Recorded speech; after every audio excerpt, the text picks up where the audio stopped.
Bismillahirrahmanirrahim. Assalamualaikum warahmatullahi wabarakatuh. Yang terhormat Rafis, yang terhormat Pak Rafi. Di sini kami ingin mengerjakan tugas akhir dari mata kuliah Ekonomi Pembangunan Syariah.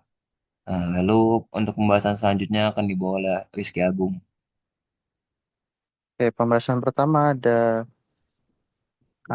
tiga teori pembangunan baru yang berkembang sebagai kritik terhadap teori klasik dan neoklasik. Pertama ada teori pertumbuhan baru New Growth Theory, menekankan pentingnya faktor internal seperti investasi pada modal manusia, inovasi dan teknologi dalam mendorong pertumbuhan ekonomi jangka panjang. Teori ini mengadvokasi peran aktif pemerintah, namun dikritik karena kurang relevan dengan realitas negara berkembang yang menghadapi tantangan struktural.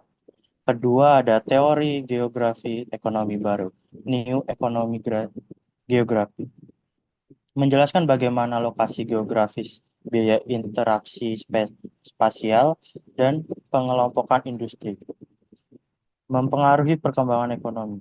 Teori ini menunjukkan bahwa kota atau wilayah dengan akses pasar besar cenderung lebih produktif meskipun juga menghadapi tekanan dispersi akibat eksternalitas negatif seperti kemacetan. Yang ketiga ada teori perdagangan baru, New Trade Theory, menggambarkan pola perdagangan antar negara yang tak selalu didasarkan pada keunggulan komparatif, melainkan pada spesialisasi skala hasil meningkat dan persaingan tidak sempurna. Teori ini menjelaskan perdagangan intra-industri dan konsentrasi industri di negara besar, namun belum mampu menjelaskan dinamika cepat industrial global. Selanjutnya ada menyajikan kritik terhadap konsep pembangunan konvensional dari sudut pandang Islam. Menurut Umer Chaptra, pembangunan ekonomi harus dilandaskan pada worldview Islam, bukan pada sistem sekuler seperti kapitalisme dan sosialisme. Islam menolak anggapan bahwa kelangkaan adalah akar permasalahan ekonomi dan menekankan pentingnya distribusi, keadilan, dan pemenuhan kebutuhan dasar. Kapitalisme dikritik karena menimbulkan kesenjangan dan krisis ekonomi melalui spekulasi dan dominasi pasar bebas. Sosialisme ala Karl Marx ditolak karena menghapus kepemilikan individu yang dijamin dalam syariat. Sedangkan pendekatan Keynesian dinilai terlalu makro dan tidak menjangkau kelompok rentan secara struktural. Islam menawarkan pendekatan holistik melalui integrasi sektoril, keuangan syariah, dan zakat, infak, sedekah, wakaf, atau siswa. Sistem ekonomi Islam tidak hanya menargetkan pertumbuhan, tetapi juga keadilan distribusi dan keberlanjutan. Oleh karena itu, diperlukan perubahan sistematik dan bertahap menuju penerapan ekonomi Islam secara menyeluruh, bukan sekadar parsial seperti mengganti bunga dengan bagi hasil, agar cita-cita pembangunan yang berkeadilan dapat tercapai. Selanjutnya ada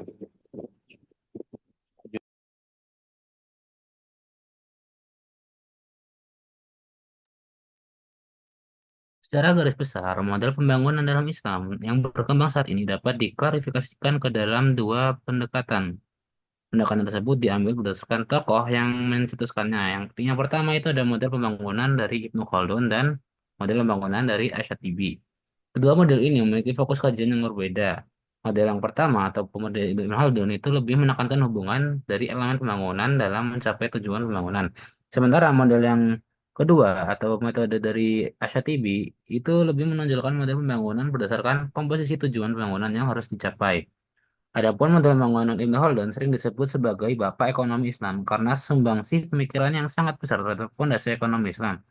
Secara keilmuan, Ibn Khaldun tidak hanya menguasai satu basis ilmu, tetapi juga memiliki kekayaan intelektual di berbagai bidangnya. Hal ini juga lah yang membuat pemikirannya sangat komprehensif dan universal, termasuk pemikiran pada bidang ekonomi pembangunan.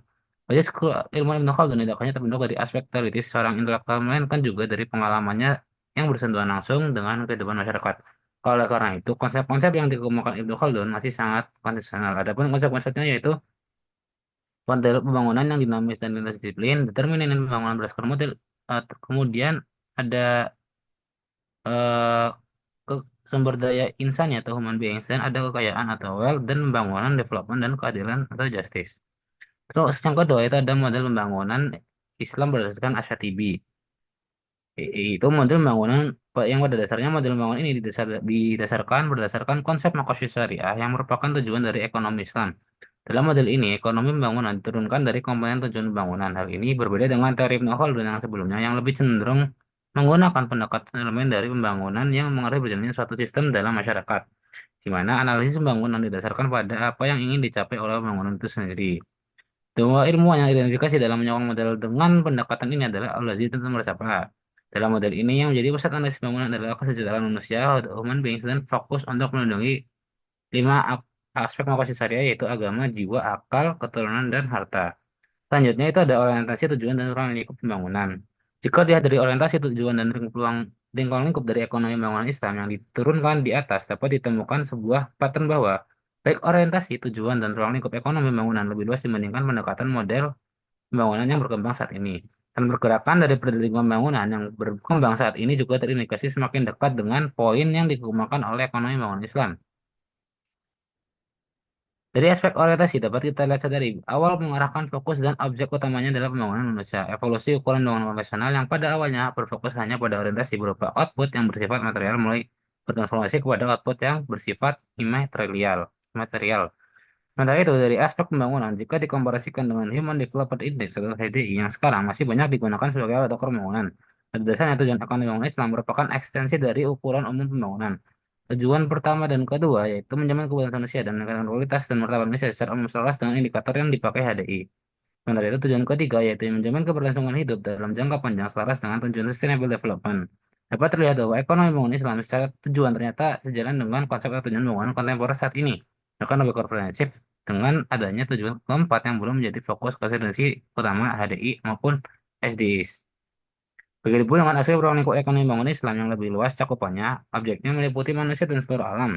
Satu hal yang sebenarnya sesuai dengan isu pembangunan ramah lingkungan, dari lingkungan lingkup pengetahuan yang mendasari ekonomi bangunan Islam sudah dari awal menyatakan bahwa ekonomi pembangunan harus bersifat multidisiplin. Sementara itu, isu pembangunan kontemporer baru belakangan ini mengkonsiderasi disiplin lain seperti aspek geografi, psikologi, kebudayaan, dan menganalisis pembangunannya. Oke, selanjutnya akan dijelaskan oleh Ekel Fikri.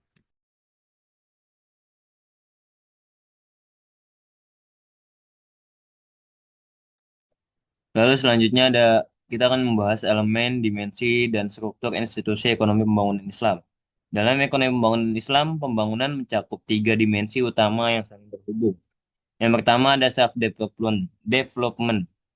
Islam menekankan pentingnya pengembangan manusia dari sisi spiritual dan intelektual. Perlindungan akal dan jiwa menjadi dasar utama agar individu berperan sebagai pelaku pembangunan yang adil, produktif, dan bertanggung jawab.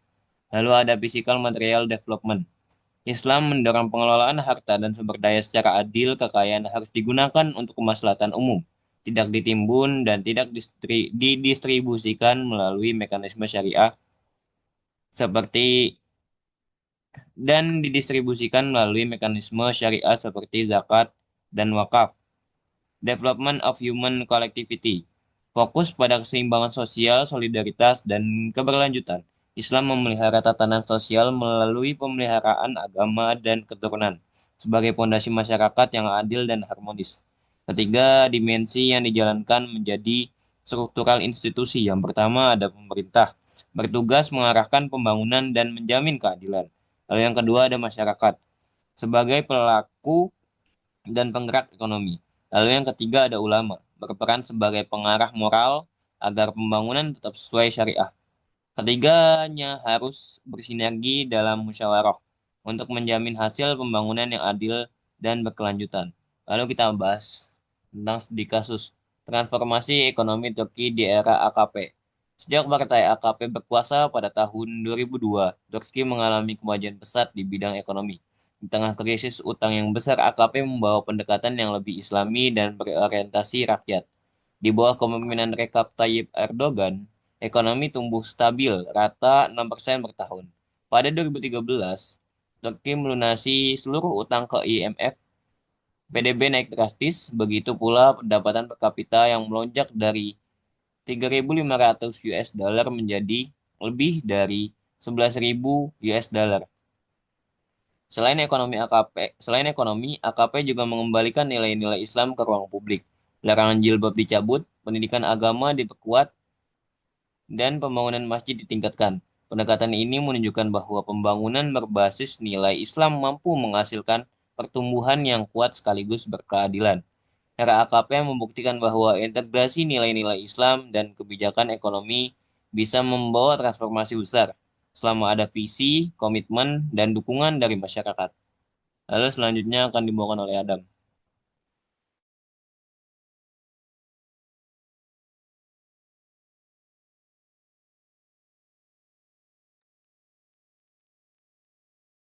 Oke, kesimpulan dari apa yang kita bahas yaitu adalah pada pertumbuhan baru yang menekankan kembali pentingnya tabungan dan investasi modal untuk mencapai pertumbuhan yang cepat.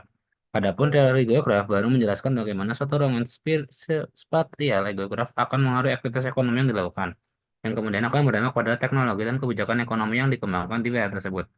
Dari itu, cara perdagangan baru mengasumsikan bahwa pola perdagangan sebagai hasil dari spesialisasi yang menguntungkan dalam struktur biaya yang mungkin sepenuhnya terlepas dari atribut negara. Itu teknologi dan dana abadi yang diasumsikan seperti yang diberikan dalam teori perdagangan lama. Namun, teori perdagangan baru dan lama tidak saling eksklusif, tapi dapat dilihat sebagai penjelasan pelengkap dari suatu pola perdagangan. Pemikiran yang sangat fundamental terkait ekonomi bangunan pernah dituliskan oleh Omar Sapra. Menurutnya, tujuan dan strategi pembangunan ekonomi pada prinsipnya ditentukan oleh pandangannya tentang dunia.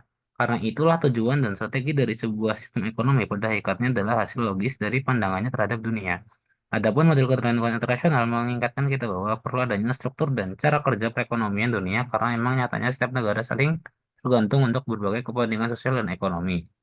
Model yang dibangun oleh Ibnu Khaldun berusaha untuk menjelaskan bagaimana sebuah pembangunan ekonomi dan peradaban dapat mengalami pasang surut sekaligus menjawab beberapa pertanyaan krusial mengenai fenomena-fenomena yang terjadi dalam sistem kehidupan sosial dan model pembangunan Asyatibi, yaitu model pembangunan yang didasarkan pada tujuan dari pembangunan itu sendiri, di mana dalam hal ini tujuan tersebut adalah untuk mencapai maqasid syariah.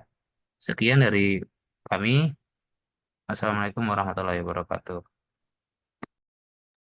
Waalaikumsalam warahmatullahi wabarakatuh.